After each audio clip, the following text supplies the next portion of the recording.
Munnar gap റോഡിൽ വീണ്ടും അപകട യാത്ര. പലപ്പോഴും ഈ റോഡ് അതിന് സാക്ഷ്യം വഹിച്ചിട്ടുണ്ട്.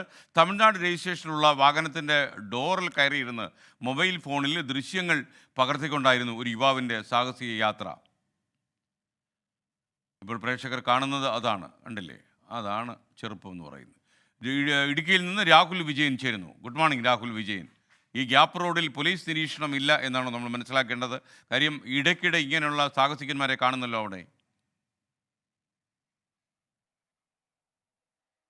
SKN ഗ്യാപ്പ് റോഡിൽ മോട്ടോർ വാഹന വകുപ്പിന്റെയും പോലീസിന്റെയും പരിശോധന ഉണ്ട് എന്നാണ് പറയുന്നത്. പക്ഷേ അതത്ര കാര്യക്ഷമമല്ല എന്നുള്ളതാണ് ഈ ദൃശ്യങ്ങൾ നമ്മളെ മനസ്സിലാക്കി തരുന്നത്. മാത്രമല്ല 2 ദിവസം മുമ്പ് സമാനമായ രീതിയിൽ അപകടകരമായ രീതിയിൽ വാഹനം ഓടിച്ച തെലങ്കാന സ്റ്റേറ്റ് സ്വദേശികൾക്കെതിരെ മോട്ടോർ വാഹന വകുപ്പ് നടപടിയെടുത്തിരുന്നു. വാഹനം പിടിച്ചെടുക്കുന്ന അടക്കമുള്ള കാര്യങ്ങൾ ചെയ്തിരുന്നു. പക്ഷേ അത് അവിടെ കൊണ്ട് കഴിഞ്ഞു. പിന്നീട് നിരത്തിൽ പരിശോധന ഉണ്ടായില്ല എന്നുള്ളതാണ് നാട്ടുകാർ പറയുന്നത്. അതുകൊണ്ട് തന്നെയാണ് ഇന്നലെ വൈകിട്ട് ഇത്തരം ഒരു സംഭവം തമിഴ്നാട് രജിസ്ട്രേഷനുള്ള ജീപ്പിന്റെ ഡോറിൽ കയറിയിരുന്നുകൊണ്ടുള്ള സാഹസിക യാത്ര വീണ്ടും ഉണ്ടായത്.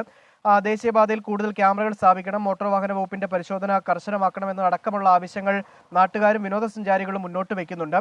ഈ കാറിന്റെ ഡോറിലിരുന്ന് ഇങ്ങനെ യാത്ര ചെയ്യുമ്പോൾ ഈ യാത്ര ചെയ്യുന്നവർക്കോ വാഹനത്തിലുള്ളവർക്കോ മാത്രമല്ല എതിരെ വരുന്ന വാഹനത്തിലുള്ളവർക്കും അതുപോലെ തന്നെ കാൽനട യാത്രക്കാർക്കും ഒക്കെ വലിയ തരത്തിലുള്ള ബുദ്ധിമുട്ടുണ്ടാക്കുന്നതാണ്. അത് ഒഴിവാക്കപ്പെടേണ്ടതാണ്. അതിന് കർശനമായിട്ടുള്ള നടപടി തന്നെ ഇനി ഉണ്ടാകേണ്ടതുമാണ്. SKN.